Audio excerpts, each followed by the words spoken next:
Hello everyone, ఇలాంటి videos ముందుగా కావాలి అనుకుంటే వెంటనే మా ఛానల్ని సబ్స్క్రైబ్ చేసుకోండి. అప్కమింగ్ రివ్యూలోకి వెళ్ళిపోదాం. ఎపిసోడ్ స్టార్ట్ అవ్వంగానే తెల్లగా తెల్లవారుతుంది. ధాన్యలక్ష్మి రుద్రాని ఆస్తి కోసం మరోసారి అందరి ముందు పంచాయతీ పెడతారు. ఇటు రాజ్, సుభాష్, ప్రకాశం, అటువైపు కనకం, కృష్ణమూర్తి అందరూ హాల్లోనే ఉంటారు.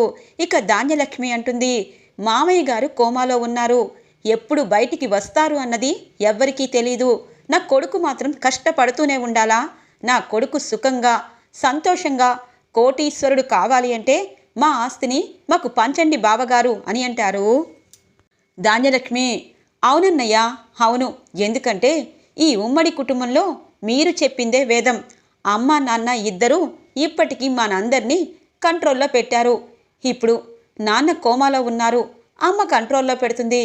ఎంతకాలం ఇలా కంట్రోల్గా మీ అందరి దగ్గర చేయి చాపుకొని బ్రతకాలి? మాకంటూ ఒకటి ఉంటుంది కదా, అందుకే ఆస్తి పంచేయండి అని అంటుంది రుద్రాని. రుద్రాని, ఇప్పటిదాకా నీకు మర్యాద ఇచ్చి ఈ ఇంట్లో చోటించినందుకు ఈ ఇల్లు ముక్కలు చేయాలనుకుంటున్నావు. మావయ్య గారు హాస్పిటల్లో కోమాలో ఉన్నా సరే నీకు కనీసం ప్రేమ, అభిమానం, జాలి ఏమీ లేదు. ఆస్తి కోసం ధాన్యలక్ష్మిని రెచ్చగొట్టి నువ్వు కూడా ఆస్తిని తీసుకోవాలనుకుంటున్నావు. అది నీ వ్యక్తిత్వం. ధాన్యలక్ష్మి, ఇప్పుడు చెప్తున్నాను, మామయ్య గారు ఆస్తి తను కోమా నుండి బయటికి వచ్చాక ఒకవేళ మా అందరికీ ఆస్తిని తలో ఇంత ఇస్తే అప్పుడు ఆలోచిద్దాము. ఇప్పుడు ఎవరైనా గొడవ పెట్టారంటే మర్యాదగా ఉండదు అనగానే, సరే అక్క, నీ కడుపు నిండిపోయింది, నీ కోడలు ఇంటికొచ్చింది, నీ కొడుకు సీఈఓ అయ్యారు, అలాగే నీ భర్త నా భర్త మీద తెలివైనవాడు, మీ చేతిలో ఈ ఆస్తి పాస్తులు ఉన్నాయి కాబట్టి మామయ్య గారితో మీరు ఖచ్చితంగా మీకే ఎక్కువగా రాపించుకుంటారు. కాదు, రాయించుకోవడం కాదు, ఈ ఆస్తి మొత్తం మీదేలా చేసుకుంటారు. నా కొడుకు వీధిలో కష్టపడుతూ ఉంటారు. అలాంటప్పుడు తల్లిగా నేను బ్రతికుండడం ఎందుకు? మామయ్య గారు కోమాలుండి బయటకొచ్చి మీరందరూ సంతోషంగా ఉండండి, నేనే చచ్చిపోతాను అని చెప్పి చావటం లేదా ఏంటి అని అనుకుంటున్నారు. చూడండి, నేను ఈ ట్యాబ్లెట్లు ఆల్రెడీ 2 వేసేసుకున్నాను, ఇంకొక 2 వేసుకుంటే నేను చస్తాను అని అంటుంది ధాన్యలక్ష్మి. ఇక ఒక్కసారిగా అందరూ షాక్ అవుతారు. ఆపండి, అమ్మ ప్రశాంతంగా నిద్రపోతుంది. అమ్మకి ఇలాంటి విషయాలు తెలిస్తే తను కూడా తట్టుకోలేదు. నిజం చెప్పాలి అంటే ఇలా డబ్బుకి ఆశపడి ఆస్తులు పాస్తులకే విలువనిచ్చే మీతో పాటు మేము ఉండాలంటే మాకు నచ్చటం లేదు. అందుకే రాజ్, లాయర్ని పిలిపించు, ఆస్తిని సమానంగా వాటా వేసేస్తాను అని అంటారు సుభాష్. అన్నయ్య, మరి నాకు ఆస్తిలో వాటా లేదా అని అంటుంది. ఛీ, నువ్వు అన్నయ్య తమ్ముడు అలా ఇలా పిలవద్దు, ఎందుకంటే నిన్ను తెచ్చి పెంచుకోవడమే మేము చేసిన తప్పు అని అర్థమవుతుంది. ఎప్పుడైనా జాలనేది ఎంతవరకు పడాలో అంతవరకే పడాలని ఇప్పుడు ఈ దుగ్గిరాల ఫ్యామిలీ అందరికీ చెప్తుంది. డాడీ, మీరు ఆలోచించుకోండి, తొందరపడద్దు. తాతయ్య గారు ఖచ్చితంగా కోమా నుండి బయటకు వస్తారు, మమ్మీ ఎలా వచ్చిందో తను కూడా వస్తారు అనగానే, అంటే నేను ఒక 2 పీల్స్ వేసుకొని చచ్చినా తాతయ్య కోసమే ఆలోచిస్తున్నావు. రాజ్, నీ తమ్ముడి మీద చాలా ప్రేమ ఉందంటావు కదా, మరి వీళ్ళ దగ్గర వాళ్ళ దగ్గర కూలీగా ఆటో నడుపుతూ ఉంటే నువ్వు మాత్రం నీ భార్య దగ్గర దొంగతనం చేసి మరి సీఈఓ అయ్యావు. నువ్వు ఎంత స్వార్థపరుడివో ఇప్పుడు అర్థమవుతుంది. ఎవరు చచ్చినా పర్వాలేదు, మీకు ఆస్తి కావాలి అని అర్థమైంది అని అంటుంది ధాన్యలక్ష్మి. పిన్ని, ఆపండి, మీరు చాలా మాట్లాడేశారు. ఈ కుటుంబం కోసం, ఈ కుటుంబం వైపు నేను ఎంత ప్రేమగా ఉన్నాను అన్నది నీకు తెలిసిలా మాట్లాడద్దు. డాడీ, ఖచ్చితంగా ఆస్తి పంపకాలు జరగాలి, కానీ తాతయ్య కోమాలోండి బయటకు వచ్చాక ఏం సమాధానం చెప్తావు అని అంటారు. చూడు, ఈ ఇల్లు వల్లకాడు అయిపోయిందని తాతయ్య కోమాలోకి వెళ్ళకముందే తెలిసి గుండె పగలగొట్టుకున్నారు. అలాంటప్పుడు తాతయ్య గారికి మనమే జాగ్రత్తగా చూసుకోవాలి అని అంటారు సుభాష్. అలా అయితే ఈ క్షణమే లాయర్ని తెప్పించి మన ఇంటిని ఆస్తిని మొత్తం వాటాలేసిస్తాను, నాన్నని అమ్మని జాగ్రత్తగా చూసుకుందాము అని అంటారు. ఇక లాయర్ని తెప్పిస్తారు. లాయర్ అన్ని సమానమైన వాటాలు వేస్తారు. చూడండి, ఫ్యాక్టరీ ఒకరిదైతే ఇల్లు ఒకరిదవుతుంది, పలానా చోట మామిడి తోటలు ఒకరిదైతే ఇలా సమాన రేట్లతో సమానంగా దుగ్గిరాల సీతారామయ్య గారు తను రాయకపోయినా అలా ఉంటే బాగుంటుంది అని చెప్పి ఆలోచించి ఉంటారు. అందుకే ఇలా క్రమ పద్ధతిన రాసి పెట్టారు. అలాగే ఈ ఇంటి ఆడపడుచు రుద్రానికి కూడా ఆస్తి వచ్చింది అని చెప్పి లాయర్ ఇక ఆస్తిని వాటాలుగా విభజించి ఎవరి పత్రాలు వాళ్ళు తీసుకునేటట్టు చేస్తారు. ఇక ఇటువైపు ధాన్యలక్ష్మి, అటువైపు రుద్రాని సంబరాల పడిపోతూ ఉంటారు. కావి వస్తుంది. మామయ్య గారు, తాతయ్య గారు నాకు ఈ ఇంటిని అలాగే ఇక్కడున్న మనుషుల్ని చేతిలో పెట్టారు. కానీ నేను గుడికి వెళ్ళి వచ్చేసరికి ఆస్తి పంపకాలు జరిగిపోయాయి. వద్దు మామయ్య గారు, ఇంకా ఇంకా ఈ కుటుంబంలో ఇంకా ఘోరాలు జరగకూడదు. ఇది అమ్మమ్మ గారికి, తాతగారికి తెలిస్తే వారు చచ్చిపోయినట్టుతోనే సమానం అనుకుంటారు అని అంటుంది. ఏం చేయాలి అంటే నాన్నగారు గిరిగీసుకుని ఉన్నారని చెప్పి ఇక్కడున్న వాళ్ళు బెదిరిస్తూ ఉంటే వీళ్ళ ప్రాణాలు కాపాడడం కోసం అలా చేశానమ్మా. కానీ నేను చేసింది తప్పని నాకు తెలుసు. నాన్నగారు కోమా నుండి బయటకు వచ్చాక నన్ను అపార్థం చేసుకుంటారు. కానీ నేను ఏమీ చేయలేని పరిస్థితి అని అంటారు సుభాష్. ఇక కావ్య పాపం కోపంగా హాస్పిటల్కి బయలుదేరుతుంది.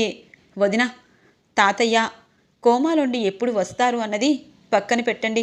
ఇంటిని మీరే నడిపిస్తారు. అలాగే అప్పు పోలీస్ ట్రైనింగ్కి వెళ్ళింది.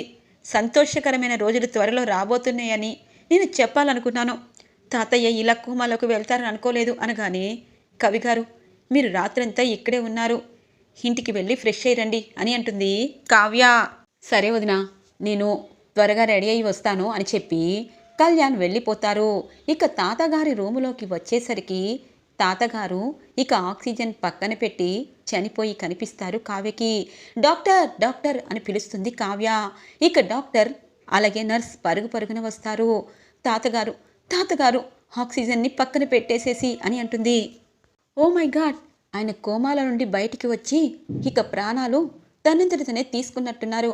ఆక్సిజన్ తీసుకొని ప్రాణాలు వదిలేశారు అని అంటారు డాక్టర్. డాక్టర్ ఏం మాట్లాడుతున్నారు అనగానే, అవును మేడం, ఎందుకంటే తను కోమాలోకి వెళ్ళారు. బయటికి ఎప్పుడొచ్చారో ఎవరూ చూసుకోలేదు. కానీ తను దేనికోసమో ఆలోచించి ప్రాణాలు వదిలేశారు. తన తీరు అలా ఉంది అని అంటారు. ఒక్కసారిగా తాతయ్యని చూస్తుంది. అలాగే తన వైపు చూసినట్టు అనిపిస్తుంది. తాతయ్య అని గట్టిగా అరిచి మీద పడి ఏడుస్తూ ఉంటుంది కావ్య. ఇక డాక్టర్ అంటారు, చూడండమ్మా, తను దేనికోసం వచ్చారో అది పూర్తయింది. మీరు ఎంత బాధపడినా తిరిగి రారు. దుగ్గిరాల సీతారామయ్య గారు నిజం చెప్పాలంటే మేము ఫ్యామిలీ డాక్టర్. తను ఈ పరిస్థితిలో ఉన్నందుకు మేము చాలా అంటే చాలా ట్రై చేశాము. తనంతటి తనే ఆక్సిజన్ తీసుకొని చనిపోయారని అర్థమవుతుంది అని అంటారు డాక్టర్. ఇక కావ్య తట్టుకోలేకపోతుంది. తాతయ్య మీరు ఎందుకు చనిపోయారు నాకు అర్థమైంది. మీరు స్థాపించిన ఆ ఇల్లు 3 ముక్కలు అయిపోయింది. అది మీ మనసుకి అర్థమైపోయి మీరు చచ్చిపోయారు. తాతయ్య నన్ను క్షమించండి, తాతయ్య నన్ను క్షమించండి. దుగ్గిరాల ఇంటిని ముక్కలు చేయను అని చెప్పి మాట ఇచ్చాను. కానీ మీరు నా మాటని అని చెప్పి బాధపడుతూ ఉండగానే ఇక ఇటువైపు నర్స్ మీ వాళ్ళని త్వరగా వచ్చి ఇక్కడ అనగానే ఫార్మాలిటీస్ అన్నీ పూర్తి చేయడానికి ఇక వాళ్ళందరూ రావాలని చెప్పడంతో కావ్య ఎలా చెప్పాలో అర్థం కాదు. రాజ్కి ఫోన్ చేస్తుంది. రాజ్ ఫోన్ లిఫ్ట్ చేయడు. మెసేజ్ పెడుతుంది. పరుగున వస్తారు. తాతయ్య తాతయ్య అని ఏడుస్తూ ఉంటారు రాజ్. ఇక దుగ్గిరాల ఫ్యామిలీ అంతా శోకసంద్రంలో మునిగిపోతుంది దుగ్గిరాల సీతారామయ్య మరణంతో. ఇక ఇందిరాదేవి మనిషి కాకుండా ఏడుస్తూనే ఉంటుంది. ఈ వయసులో నాకు 5వ వెళ్ళిపోవాలని ఉందని చెప్పినా ఎందుకు నాకు అన్యాయం చేశావు బావా? ఎందుకు? పిల్లలు మోసం చెయ్యొచ్చు, ఆస్తి కోసం ఆరాటపడచ్చు. కానీ మన భార్యాభర్తల బంధంలో ఎప్పుడూ ఆస్తిపాసులు ఆశలు లేవు. అప్పటి నుండి ఇప్పటిదాకా ఒకేలా ఉన్నాము. నాకెందుకు నువ్వు అన్యాయం చేసి వెళ్ళిపోయావు? ఈ వయసులో మీరు లేకుండా నేను ఉండడమేంటి? నేను చచ్చిపోతాను అని చెప్పి పాపం చిట్టి ఏడుస్తూ ఉంటుంది. ఇక అపర్ణాదేవి అలాగే కావ్య అందరూ అమ్మమ్మ గారిని ఓదారుస్తూ ఉంటారు.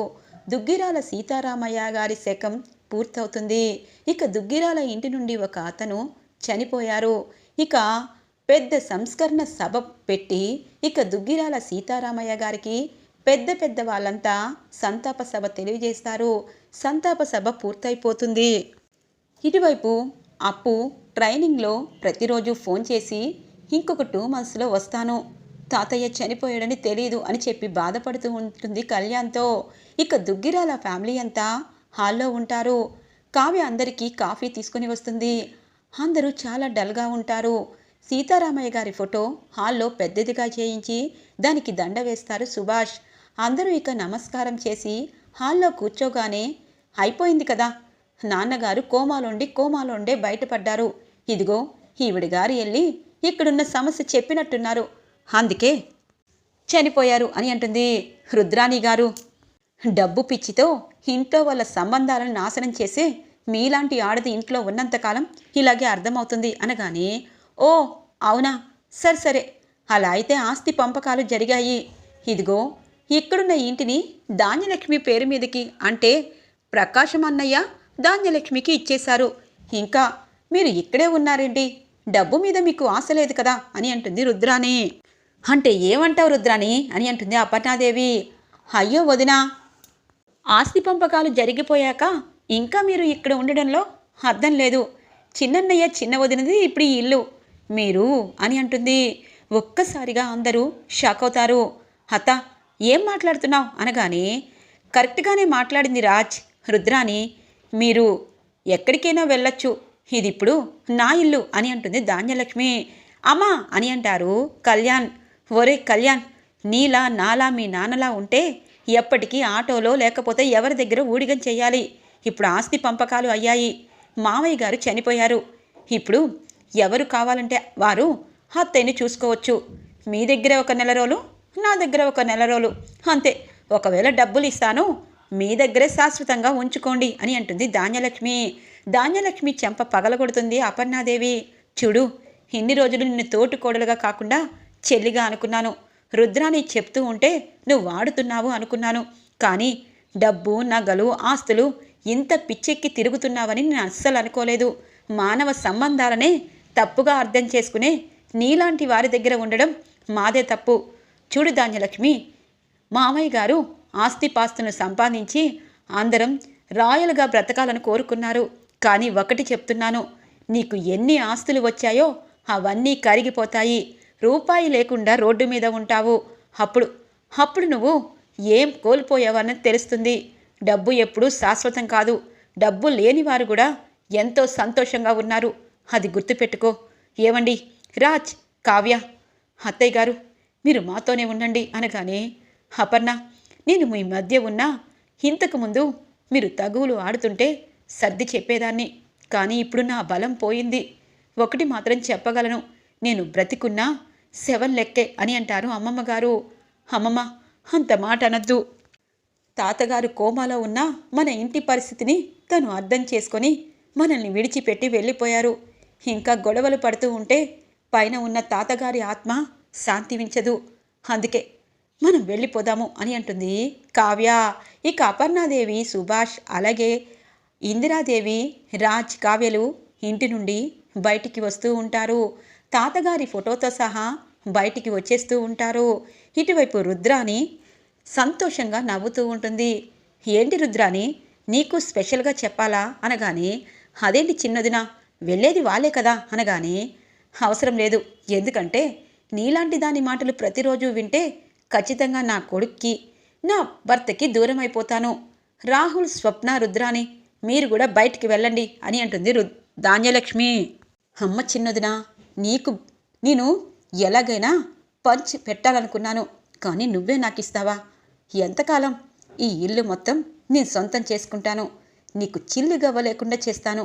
నీతో బిజినెస్లు పెట్టించి నిజంగా నేను లాభాలు పొంది నిన్ను రోడ్డు మీదకి లాగేస్తాను.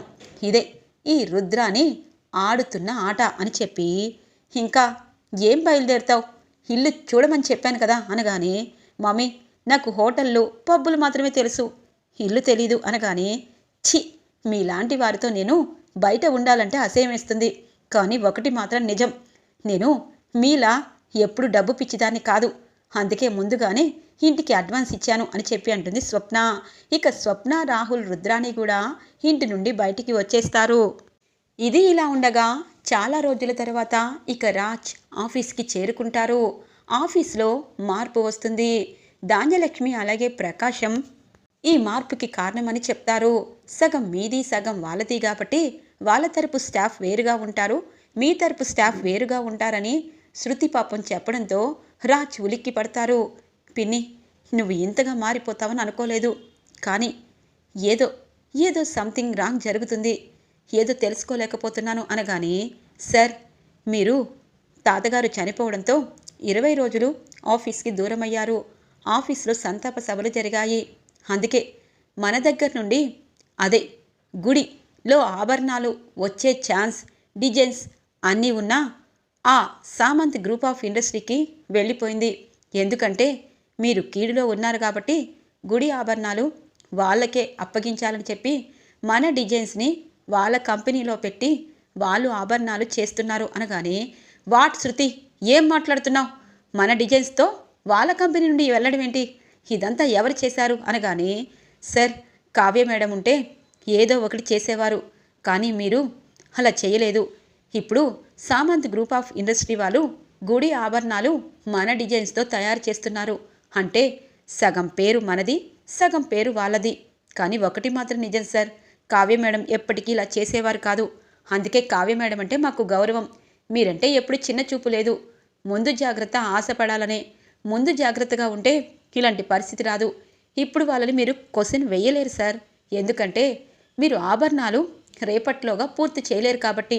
అందుకే వాళ్ళు వారం రోజుల్లో ఆభరణాలు పూర్తి చేసి ఈరోజు మేళ తాళాలతో ఆ క్లయింట్ ఉన్న ఊరికి వెళ్ళి ఆభరణాలు అప్పగిస్తారు, ఎవ్వరూ చూడకుండా. ఇదంతా కావ్య మేడం ఉంటే జరిగేది, కానీ మీరుండడం వల్లే జరగలేదు.